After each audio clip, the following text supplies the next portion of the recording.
I really think this may be the dollar's last hurrah, the swan song for the dollar, because what's really going on right now geopolitically is we are reminding much of the world why it needs to move off the US dollar standard, especially some of these larger economies that are regarded as our enemies, like China, and some of China's friends like India, and now of course Russia.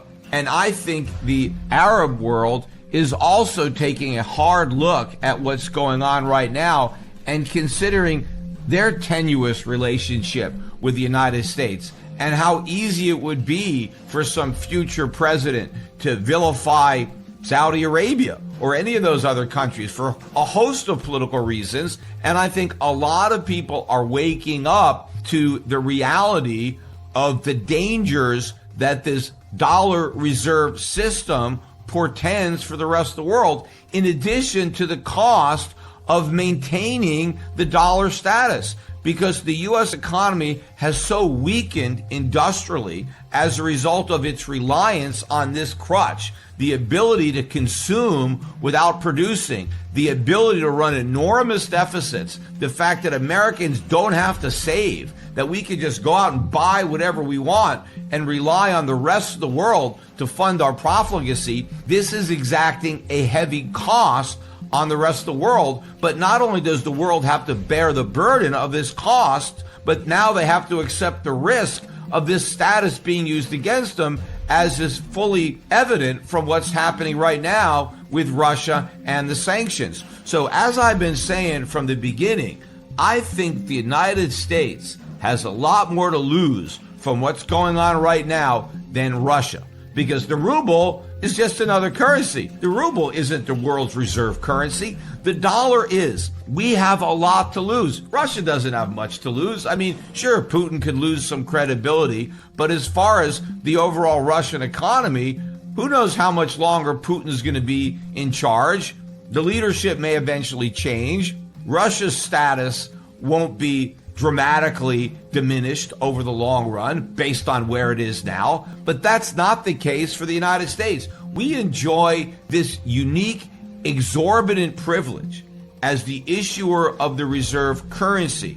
And our standard of living is dramatically higher than we would normally be entitled based on our productivity. Based on what Americans actually produce, we should be living a much lower standard than the one most Americans enjoy.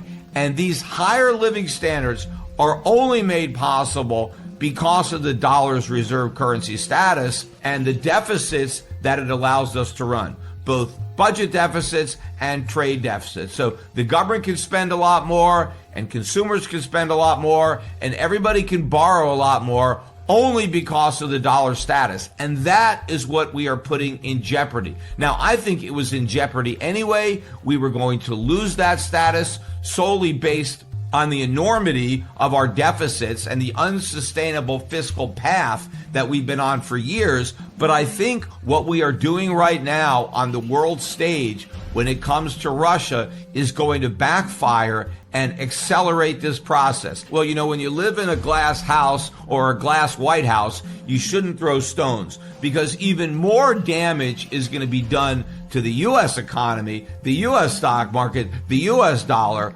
when the dollar loses its reserve currency status, which at the moment is hanging in the balance, and our own politicians, our own central bankers are clueless to the reality of this threat. Well, I think the nature of this financial crisis is going to be a lot different than the one we had in 2008, because I don't think the Fed is going to allow it. That's one of the reasons I believe that Powell is going to pivot, because if the Fed does keep raising rates, we will have a financial crisis that looks like 2008, only much worse.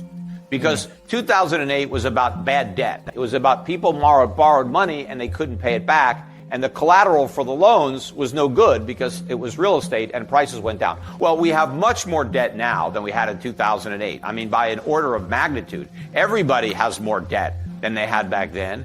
And so this is going to be a much bigger crisis when the defaults start.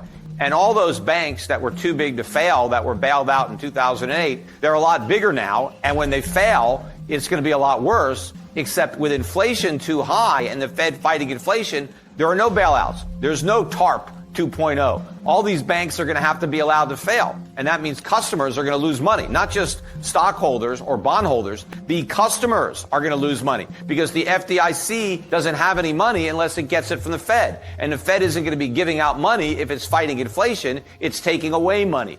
So I believe the Fed is going to pivot to prevent that massive financial crisis. And so what we're going to get is a sovereign debt crisis and a U.S. dollar crisis. So it's going to take the form of a crashing dollar. And so the people who are going to lose money are not the people that are just holding subprime mortgages, but the people who are holding U.S. Treasury bonds or any bonds denominated in U.S. dollars, or even people that have U.S. dollars stuffed under their mattress. You know, the dollar has risen so far in the early stages of this big inflation because investors are still delusional about the Fed's ability to contain inflation and bring it back down to 2%. When they wake up to reality that inflation is going to be way above 2% indefinitely, then the dollar is going to fall through the floor, and then things like gold and silver will go through the roof. Because remember, in 1971, the U.S. defaulted on its obligations because Nixon took us off the gold standard.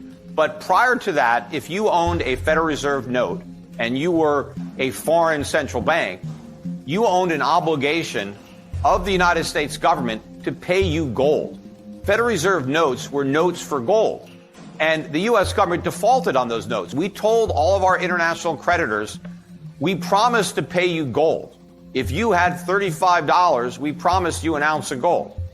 And they did a couple of devaluations first, but that wasn't enough. And then Nixon said, you know what? We're going to default completely. We're going to give you no note gold for your notes. We're going to pay nothing. So that was an official default.